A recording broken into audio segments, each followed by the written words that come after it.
వీళ్ళ ఆస్తుల తగాదాలు, డబ్బుల పంపకాలలో హత్యలు చేయడానికి కూడా వెనకాడట్లేదు. ఆ రోజు ప్రభుత్వంలో ఉన్నప్పుడు శ్రీనివాసరెడ్డిని ఇదే ఆర్ఎస్ఆర్ స్క్వేర్ ముందు అతి కిరాతకంగా 8 గంటలకి చంపేశారు నడిబొడ్డున. అది కూడా ఆస్తుల పంపకాల వివాదము, డబ్బుల పంపకాల వివాదమే. వీళ్ళు ఆ రోజు ఏం చేసినారు? రఫా దఫా చేసినారు.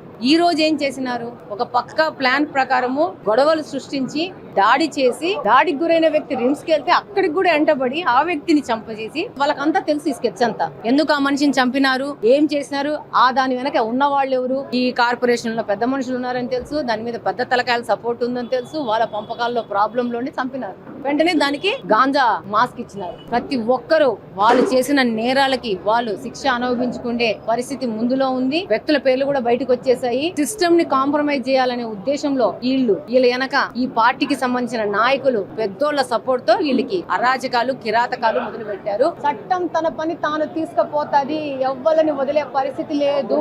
ఏం వైకాపా పార్టీ ఏమన్నా అధికారంలో ఉందనుకుంటున్నారా?